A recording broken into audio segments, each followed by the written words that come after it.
Club Carla Romani, Carlas de Mallorca. A tragedy in three-star disguise. Oh, my sweet summer children, gather round. Let me tell you a tale so wretched, so painfully mediocre, that it will haunt your dreams like a half-chewed nugget from a budget airline meal. This is the story of Club Carla Romania Place, where dreams go to die in a lukewarm puddle of watered-down sangria. Act I, the grand deception, or how they lied to my face. From the moment I stepped into the lobby, I knew. The reception desk gleamed with the false promise of hospitality, but the staff, oh ho ho, their smiles were as genuine as a €3 Rolex. Welcome to paradise, they said, as if they hadn't just scammed me out of 600 for 4 nights of what I can only describe as prison cafeteria chic. The check-in was a masterclass in incompetence. One poor soul behind the desk, moving at the speed of continental drift, while 3 others stood there like decorative mannequins. When I dared ask for my key 3 minutes before official check-in, you'd think I demanded the crown jewels. The audacity of me, a paying guest, expecting basic human decency. Act I. The room of horrors, or why I slept in a petri dish. The room. Darling, if you've ever wanted to experience life as a lab rat in a mold experiment, this is your chance. The walls, paper thin. I could hear my neighbor's entire existential crisis at 3 a.m. and let me tell you, his therapist deserves a medal. The beds, rocks, not like rocks. Actual sedimentary formations masquerading as mattresses. And the smell, a bouquet of sewage, damp towels, and crushed dreams. But the piece de resistance, the ants, not just a few polite little visitors, no. An entire colony had set up camp in my bed. When I complained, the receptionist actually said, "It's just the heat. Sweetie, no, ants in the bed are not a weather phenomenon, they are a biohazard." Act I. The culinary crimes, or how I survived on air and spite the food. Oh, the food. Imagine if a school cafeteria and a hospital kitchen had a love child, then abandoned it in a dumpster. That is Club Carla Romani's all-inclusive dining experience. The same 3 sad dishes every night. Pasta that tasted like regret, pizza that doubled as a frisbee, and potatoes boiled into submission. And the drinks. The all-inclusive cocktails were 90 juice, 10 hope evaporating. You want a second drink? Haha. 1 per person, served in a plastic cup so small it could double as a shot glass for ants. Which, by the way, was still in my bed. Act IV, the pool of despair, or why I now fear children. The pool. Oh God, the pool, a shimmering oasis of human filth. Children treated it like a public toiletry, and the staff's cleanup strategy was to stare at it until the problem magically went away. And if you wanted a drink by the pool, that LLB €2 for the privilege of a plastic cup. 1 cup per stay, not per day, per stay, because nothing says luxury holiday like rationing hydration. Act V. The staff who clearly hate you, or how to feel like a burden in 10 easy steps. The staff. Oh, where do I begin? The receptionist who shouted at me for asking for fresh towels. The bartender who ignored me for 5 full minutes before serving the guy behind me immediately. The housekeeper who barged into my room at dawn without knocking Beckor's privacy is so last season. And the hidden fees. €20 for a TV remote you don't get back. Businesses near Club Carla Romani, Carlas de Mallorca, are a masterclass in disappointment. If you're here expecting charm, quality, or basic competence, lower your expectations. The area is plagued by neglect, poor service, and an overwhelming sense that nobody cares. Let's take a tour of this paradise of mediocrity, shopping more like shocking. The Porto Pai Center commercial is less a shopping destination and more a monument to bad decisions. Visitors report broken elevators with non-functional emergency buttons, because who needs safety when you've got confusion?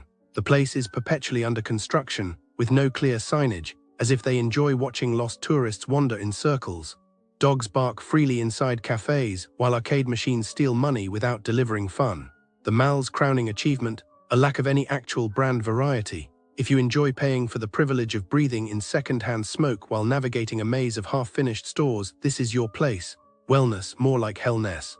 The Mallorca Wellness Spa at Eurotel Punta Rocha is where relaxation goes to die. Hammams don't work, Saunas are rotting, pools are either freezing or spitting out rust, and the piece de resistance cockroaches. Yes, nothing says luxury spa like sharing your massage table with uninvited guests. For €400 a night, you'd expect at least some functional plumbing, yet here we are. The staff's idea of hospitality is charging €1 for ice while glaring at you for daring to request it. The gardens, off limits unless you enjoy being scolded by residents who clearly despise the hotel's existence. This isn't a retreat, it's a hostage situation. Dining, more like whining, hungry, good luck. The Taj Mahal Portals claims to be an Indian restaurant but must have confused spices with cardboard. Dishes arrive with the enthusiasm of a deflated balloon, bland, bitter and utterly joyless. The staff's response, everyone has different tastes. Translation, we can't cook and we won't try. Then there's gusto, where the paella is either raw, salty or actively trying to kill you. Multiple diners report violent food poisoning, with shellfish tasting like it was pulled from a dumpster. The tapas, a tragic comedy of frozen meat, rubbery calamari, and steak so tough it could double as shoe leather. The kitchen's hygiene is questionable at best. Dirty plates piled high, staff ignoring health standards like they're optional. This isn't just bad food, it's a public health hazard disguised as a restaurant. Beach clubs, more like bleak clubs. Mhaya's Sea Club offers stunning views, unless you're Italian, in which case prepare for open hostility. Staff treat guests like criminals, shouting accusations of theft while forgetting basic things like receipts and live music which they advertise but never deliver. Sunbeds cost €174 but come with underwhelming fruit platters, red 3 grapes and a sigh. The relax area blasts music so loud you'll need earplugs, and umbrellas are decorative, shade is for the weak. The sangria is served unmixed, forcing you to do the staff's job for them.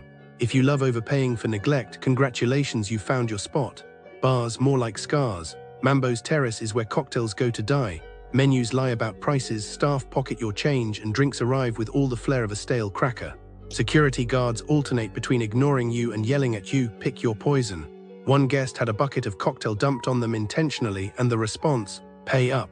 This isn't a bar, it's a scam with a liquor license. Final warning, businesses near Club Marma Hotel treat customers as obstacles, not guests. Expect broken amenities, food that ranges from dull to dangerous, and service with a side of contempt. If you must visit, bring patience, antacids, and a backup plan, because nothing here works as promised. The only mystery is how these places stay open. Maybe they survive on the tears of disappointed tourists.